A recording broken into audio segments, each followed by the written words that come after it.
नमस्कार, जय हिंद दोस्तों। स्वागत है आपका आपके अपने चैनल पाठशाला विद के में। आज मैं दोस्तों NCERT का पूरा निचोड़ लेकर के आया हूँ ज्योग्राफी का। तो इसमें ज्योग्राफी यानी भूगोल के सारे इम्पोर्टेंट क्वेश्चंस जो कि NCERT बुक से लिया गया है उसको हम इस वीडियो में संग्रह किए हैं। तो इस वीडियो को आप शुरू से लेकर के अगर अंत तक देखते हैं तो आपका ज्योग्राफी का पोर्शन जो है वह बिल्कुल स्ट्रॉन्ग हो जाएगा, इसमें कोई दो राय नहीं है। तो आप अगर किसी भी एग्ज़ाम की तैयारी कर रहे हों तो यह वीडियो आपके लिए वेरी इम्पोर्टेंट होने वाला है, यानी कि बहुत ही ज़्यादा महत्वपूर्ण होने वाला है। तो आप वीडियो को बिल्कुल भी मिस ना करें और शुरू से लेकर के अंत तक देखें।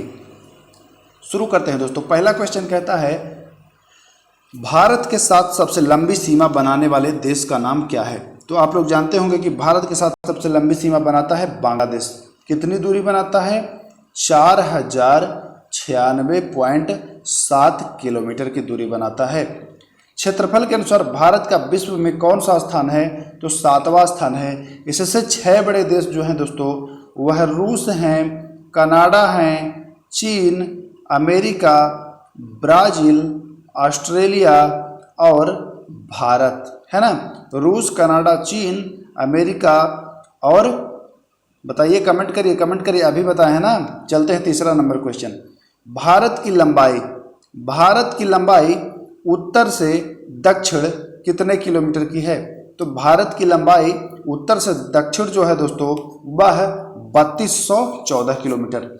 उत्तर से दक्षिण 3214 और अगर पूरब से पश्चिम कहा जाए तो 2933 किलोमीटर।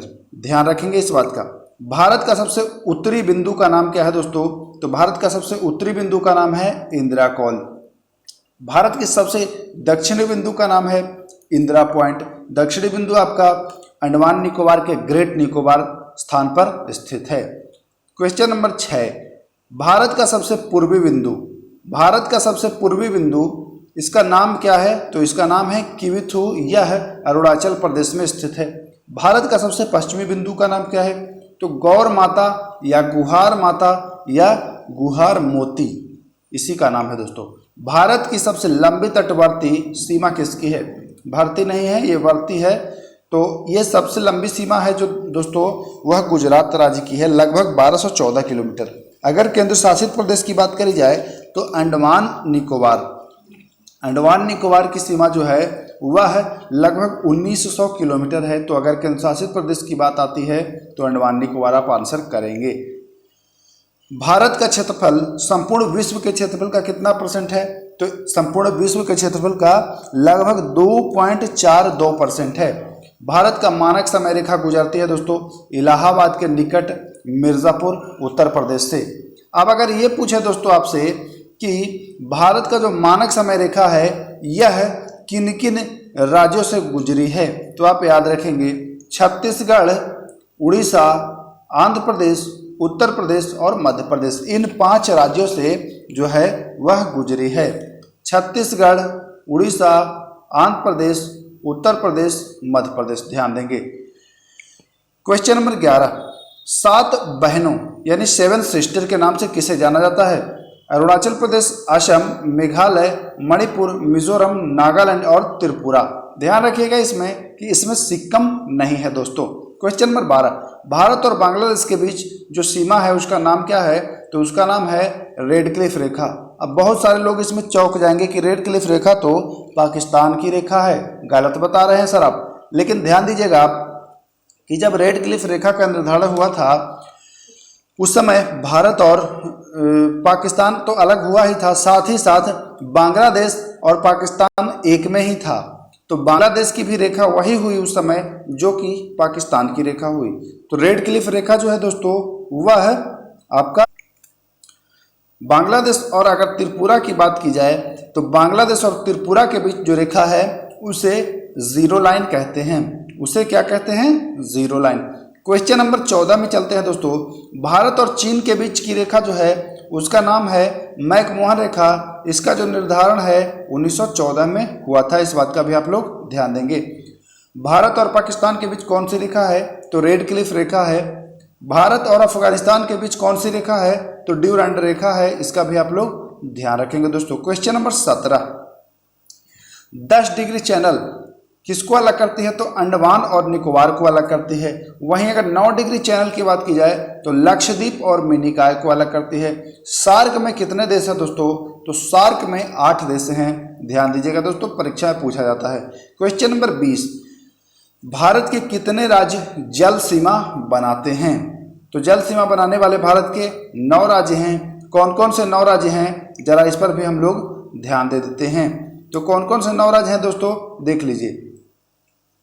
गोवा, गुजरात है ना, महाराष्ट्र आपका हो जाएगा, केरल आपका हो जाएगा, कर्नाटक आपका हो जाएगा, फिर पूरब की ओर चलिए तो तमिलनाडु हो जाएगा, फिर आंध्र प्रदेश हो जाएगा, फिर उड़ीसा हो जाएगा, फिर पश्चिम बंगाल हो जाएगा। तो 5 पश्चिमी तटों पर और 4 पूर्वी तटों पर, कुल मिलाकर के 9 जो है राज्य यह जल सीमा बनाते हैं। कहने का मतलब तटवर्तीय राज्य हैं। भारत का राष्ट्रीय वृक्ष क्या है? तो बरगद है दोस्तों। मैकमोहन रेखा का निर्धारण हुआ था 27 अप्रैल 1914 में, ध्यान रखेंगे। रेड क्लिफ रेखा का निर्धारण हुआ था, जो रेड क्लिफ भारत और पाकिस्तान के बीच है, भारत और बांग्लादेश के बीच है, तो उसका निर्धारण हुआ था 1947 में 17 अगस्त को। रेड क्लिफ रेखा जो है यह बॉर्डर कमीशन आयोग के द्वारा तैयार किया गया था। पाक अधिकृत कश्मीर, जिसे POK कहते हैं, है ना, उसकी राजधानी मुजफ्फराबाद है। भारत की जलवायु कैसी है? तो भारत की जलवायु मानसूनी जलवायु है। क्वेश्चन नंबर 27, भारत में 2011 के अनुसार जो है यह लिंगानुपात क्या है? तो 1000 व्यक्ति पर प्रति 943 पुरुष महिलाएं हैं। 1000 अगर पुरुष हैं तो 943 महिलाएं हैं, ध्यान रखेंगे इस बात का दोस्तों। अरावली पर्वत श्रेणी किस प्रकार की पर्वत है? तो प्राचीन मोड़दार पर्वत है। करेवा क्या है? तो जम्मू कश्मीर राज्य में यह पाए जाने वाला निक्षेप है दोस्तों। क्या है? निक्षेप है, झीलों का निक्षेप है यह करेवा। एशिया की रीढ़, बैकबोन ऑफ हाई एशिया के नाम से जाना जाता है काराकोरम श्रेणी को। वेरी इंपॉर्टेंट क्वेश्चन है दोस्तों, इसको आप स्टार कर लीजिएगा, इसको आप स्टार कर लीजिएगा। भारत की सर्वोच्च पर्वत चोटी का नाम केटू है, जिसे गार्डविन ऑस्टिन कहते हैं। 8611 मीटर इसकी ऊंचाई है दोस्तों। गार्डविन ऑस्टिन को और किस नाम से जाना जाता है? तो इसे और गौरी नंदा पर्वत के नाम से भी जाना जाता है। विश्व की सर्वाधिक तीव्र ढाल वाली चोटी का नाम क्या है दोस्तों? तो राकापोसी चोटी जो है यह सबसे तीखी ढाल वाली चोटी है। तीखी ढाल का मतलब कि सबसे खतरनाक ढाल है ना, एकदम बिल्कुल तीखी ढाल है। सियाचिन ग्लेशियर कहाँ स्थित है और इसकी लंबाई? तो सियाचिन ग्लेशियर देखिए आपका लद्दाख क्षेत्र में स्थित है और इसकी लंबाई जो है दोस्तों यह 76 किलोमीटर है। कितनी है? 76 किलोमीटर। माउंट एवरेस्ट किस देश में है? तो नेपाल में है। इसकी जो है ऊंचाई की बात करें तो 8848 मीटर है।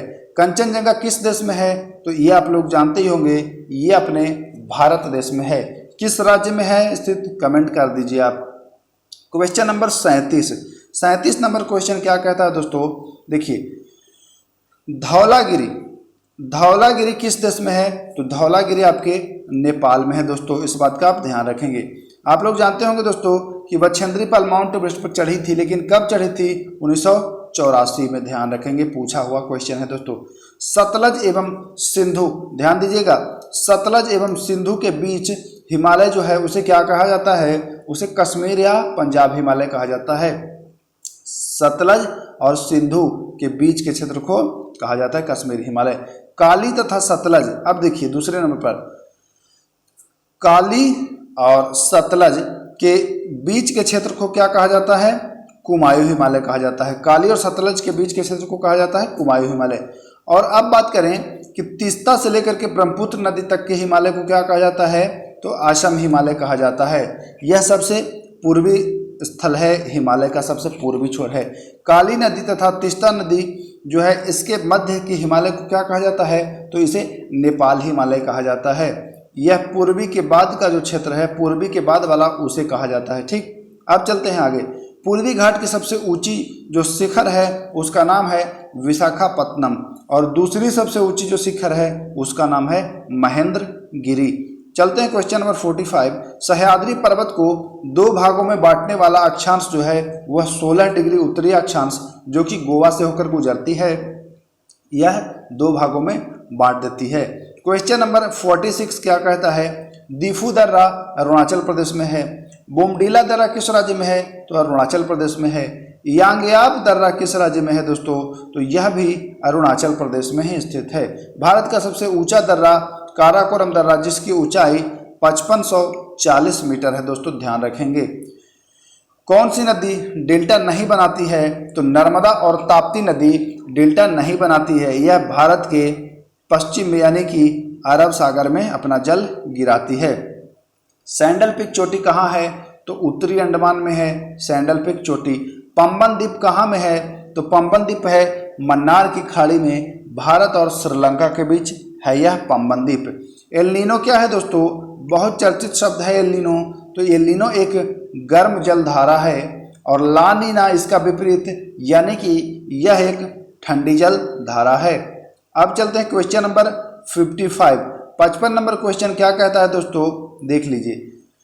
55 नंबर क्वेश्चन कहता है कि काल वैसाखी का संबंध किस राज्य से है? तो काल वैसाखी असम और पश्चिम बंगाल में वैसाख के महीने में शाम को चलने वाली विनाशकारी वर्षा युक्त पवन है।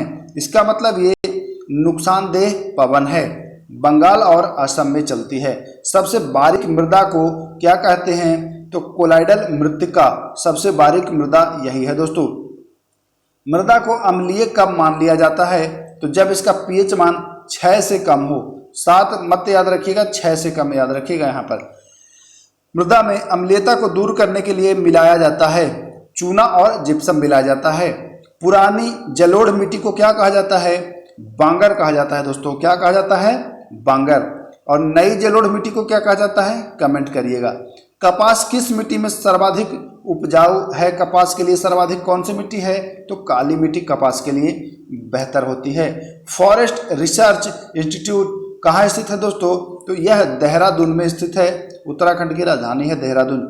चिपको आंदोलन की शुरुआत कब और किसने की दोस्तों? तो 1972 में सुंदरलाल बहुगुणा इसके मुख्य नेतृत्वकर्ता थे चिपको आंदोलन के। जैव विविधता शब्द का प्रयोग सर्वप्रथम किसने किया था? तो वाल्टर जी रोजन ने किया था, ध्यान रखेंगे। बहुत इंपॉर्टेंट क्वेश्चन है दोस्तों ये वाला। अगर आप लोग दोस्तों किसी भी कम्पिटिटिव एग्जाम की तैयारी कर रहे हों तो यह वीडियो आपके लिए वेरी वेरी यूजफुल होने वाला है। तो चलते हैं आगे। Question number 64। IUCN यानी रेड डाटा जो सूची तैयार करता है, इसका मुख्यालय कहाँ में है? तो स्विट्जरलैंड में है, याद रखेंगे। जैव विविधता दिवस 22 मई को मनाया जाता है दोस्तों। इसकी शुरुआत कब हुई थी दोस्तों? 1992 केन्या की राजधानी नैरोबी में। भारत का पहला जैव मंडल आरक्षित क्षेत्र का नाम है नीलगिरी, जो 1986 में इसे जैव मंडल आरक्षित किया गया था। कंचनजंगा किस राज्य में है दोस्तों? तो कंचनजंगा आपके सिक्किम में स्थित है।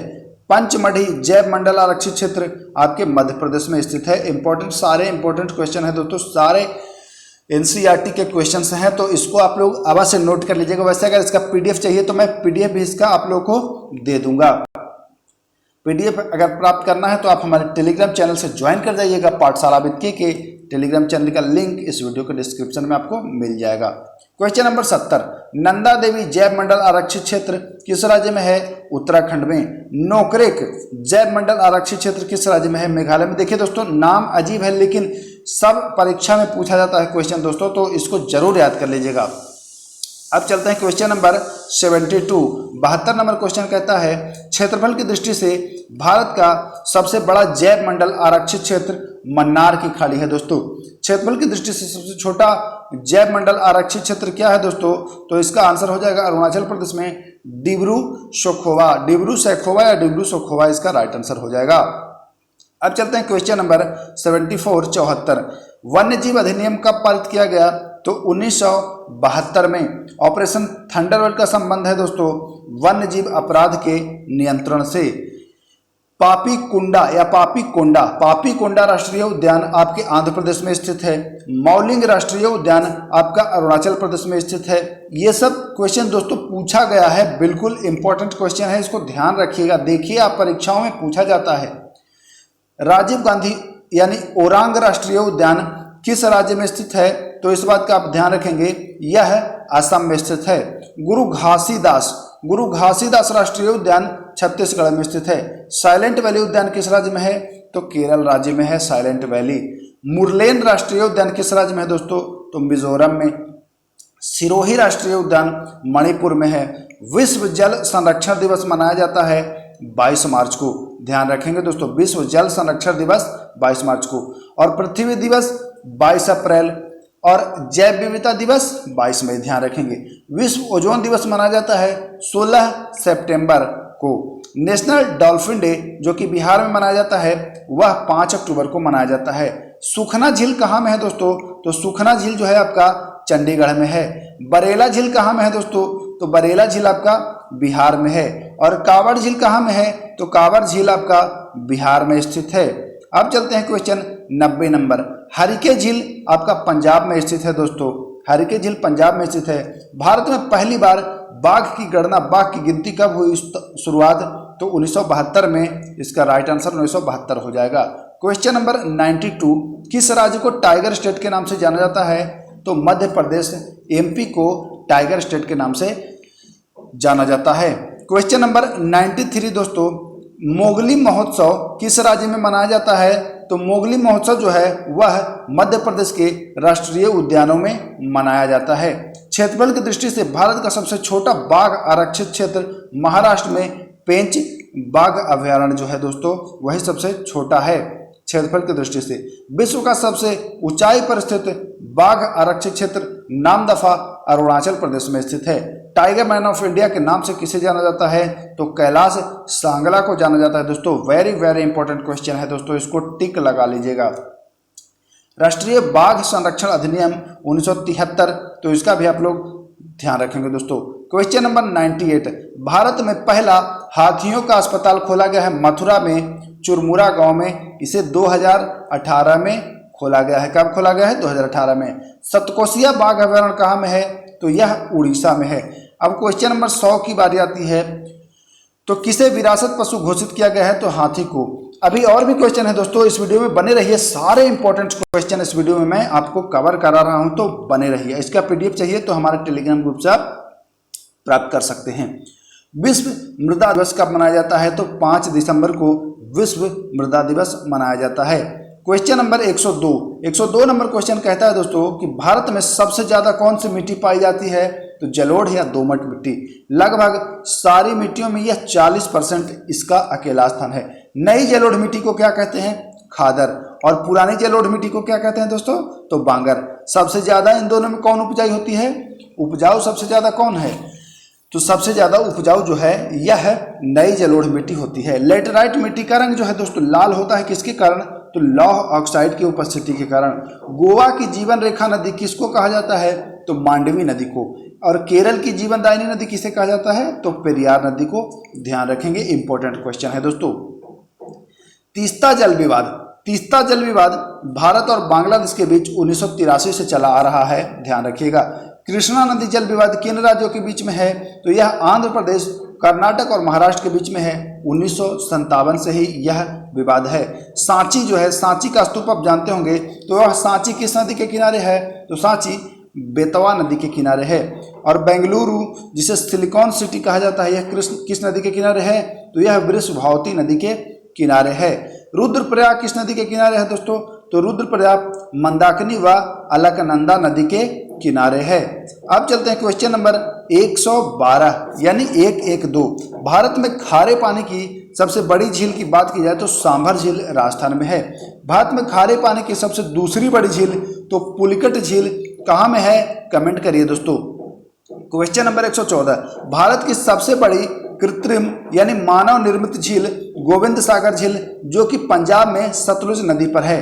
पूर्वोत्तर भारत की सबसे मीठे पानी की बड़ी झील जो है दोस्तों वह लोकटक झील है पूर्वोत्तर में, है ना। रूपकुंड झील कहाँ में है दोस्तों, वेरी वेरी इंपॉर्टेंट क्वेश्चन है, कितनी बार न जाने पूछा गया है, तो यह उत्तराखंड में है। नक्की झील राजस्थान में है दोस्तों, इस बात का भी आप विशेष रूप से ध्यान रखेंगे।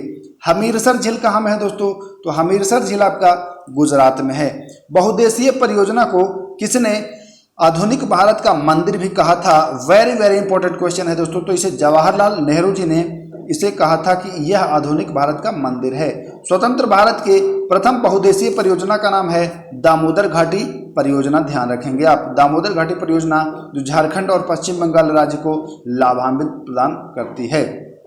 क्वेश्चन नंबर 21, देश की सबसे बड़ी बहुउद्देशीय परियोजना का नाम क्या है, तो भाखड़ा नांगल परियोजना है। उड़ीसा का शोक किस नदी को कहा जाता है, तो महानदी को उड़ीसा का शोक कहा जाता है। दक्षिण भारत की सबसे बड़ी बहुउद्देशीय नदी घाटी परियोजना तुंगभद्रा परियोजना है। पंचेश्वर परियोजना भारत के कौन सा देश शामिल है भारत के साथ, तो पंचेश्वर परियोजना में नेपाल शामिल है। अमृत क्रांति का संबंध दोस्तों नदी जोड़ो परियोजना से है। एग्रीकल्चर शब्द किस भाषा का है, तो लैटिन भाषा का है एग्रीकल्चर शब्द। भारतीय कृषि अनुसंधान परिषद का मुख्यालय जो है दोस्तों वह है कहाँ है, तो नई दिल्ली है। बरसीम जो आप जानवरों को खिलाते हैं यह किसकी फसल है, तो यह रबी की फसल है बरसीम। भारत के किस राज्य को शक्कर का प्याला कहा जाता है, तो आपके उत्तर प्रदेश को शक्कर का प्याला कहा जाता है, ध्यान रखेंगे इस बात का, इंपॉर्टेंट क्वेश्चन है। चीनी का एक प्रमुख उत्पादक केंद्र जिसे शक्कर नगर भी कहा जाता है, यह कहाँ में है, तो यह तेलंगाना में है। भारत का काला सोना के रूप में किस मसाले को जाना जाता है, तो काली मिर्च को काला सोना, मसालों का काला सोना कहा जाता है। लौंग क्या है दोस्तों, तो लौंग एक पुष्प का कली है, पुष्प का क्या है, कली। अंतर्राष्ट्रीय चावल अनुसंधान संस्थान कहाँ में है दोस्तों, मनीला में। अब आप सोच रहे होंगे कटक में क्यों नहीं बताए, तो कटक में भारतीय चावल अनुसंधान संस्थान है, ध्यान रखिएगा इस बात का। क्वेश्चन नंबर 133, राष्ट्रीय मत्स्य उद्योग विकास बोर्ड कहाँ में है दोस्तों, तो यह हैदराबाद में स्थित है, ध्यान रखेंगे। गोल क्रांति का संबंध है आलू के उत्पादन से, ध्यान रखिएगा। लाल क्रांति का संबंध है टमाटर एवं मांस उत्पादन से, और काली क्रांति का खनिज और तेल पेट्रोलियम से संबंध है। क्वेश्चन नंबर 138 चलते हैं दोस्तों। जफराबादी एक नस्ल है, तो यह किसकी नस्ल है दोस्तों, जफराबादी जो नस्ल है यह भैंस की नस्ल है। साहिवाल किसकी नस्ल है दोस्तों, तो साहिवाल जो है वह गाय की नस्ल है। नागौरी किसकी नस्ल है दोस्तों, तो नागौरी एक भारवाहक गाय की नस्ल है। अब चलते हैं क्वेश्चन नंबर 141, भारतीय भैंस को जल भैंस कहा जाता है, विदेशी भैंस को क्या कहा जाता है, विदेशी भैंस को दलदली भैंस कहा जाता है। आपको ये याद होना चाहिए दोस्तों कि सबसे विश्व में सर्वाधिक अच्छी भैंसें भारत की ही होती हैं। 142 नंबर क्वेश्चन, राष्ट्रीय डेयरी अनुसंधान संस्थान करनाल हरियाणा में है दोस्तों। ऑपरेशन फ्लड की शुरुआत जो है 1970 में हुई थी। पश्मीना किसकी नस्ल है, तो पश्मीना जो है वह बकरी की एक नस्ल है। मुर्गी के अंडे का कवच बना होता है दोस्तों कैल्शियम कार्बोनेट का। मधुमक्खी के भाषा की खोज कौन से प्रसिद्ध है व्यक्ति, तो professor Karl von Frisch. Professor Karl von Frisch मधुमक्खी के भाषा के लिए प्रसिद्ध हैं, इन्होंने ही खोज की थी। नूनमती तेल शोधक कारखाना असम में है दोस्तों, ध्यान रखिएगा 1962 में यह स्टार्ट हो गया था। बरौनी तेल शोधक कारखाना जो कि 1964 में स्टार्ट हुआ था, यह आपके बिहार राज्य में स्थित है, ध्यान देंगे। विश्व का पहला ज्वारीय ऊर्जा स्टेशन किस देश में बनाया गया था, तो यह बनाया गया था फ्रांस में। और आज का आखिरी क्वेश्चन दोस्तों, कौन सी जनजाति दिवाली को शोक पर्व के रूप में मनाती है, तो वह है थारू जनजाति। दोस्तों यह एनसीईआरटी का पूरी तरह से निचोड़ था और उसके क्रम में यह पहला वीडियो है। ऐसे आपको 6 से 7 वीडियो मिल जाएंगे, कुल मिलाकर के आपका 1000 इंपॉर्टेंट क्वेश्चन कंप्लीट हो जाएगा, ताकि आप कोई भी कॉम्पिटिटिव एग्जाम की परीक्षा दें तो आपका ज्योग्राफी से कोई भी क्वेश्चंस छूटे ना। मैं एनसीईआरटी के जितने भी क्वेश्चंस होगा सबको बारी बारी से आपको कवर करा दूंगा। अगर आप लोग और भी किसी सब्जेक्ट का चाहते हैं कि एनसीईआरटी का निचोड़ आपको प्राप्त हो जाए, तो आप लोग कमेंट बॉक्स में कमेंट करिए कि सर इस सब्जेक्ट का भी एनसीईआरटी से क्वेश्चंस लेकर के आइए। क्योंकि देखिए दोस्तों, आजकल सारे परीक्षाओं में एनसीईआरटी का क्वेश्चंस आपको देखने को मिलेगा। अगर आप लोग चाहते हैं दोस्तों कि इसका पीडीएफ भी आप लोग को मिल जाए, तो आप हमारे टेलीग्राम चैनल से जुड़ जाइए। टेलीग्राम चैनल का नाम है पाठशाला विद के, वहां जाकर के टेलीग्राम में सर्च करिएगा। पाठशाला स्पेस विद स्पेस के तो वहाँ आपको PDF मिल जाएगा। और हाँ दोस्तों, अगर आप लोग नए हैं तो हमारे चैनल को सब्सक्राइब जरूर कर लीजिएगा, ताकि ऐसे ही इंपॉर्टेंट्स आपके पास क्वेश्चंस का सीरीज मैं लाता रहूं। मिलते हैं अगले वीडियो में। नमस्कार, जय हिंद।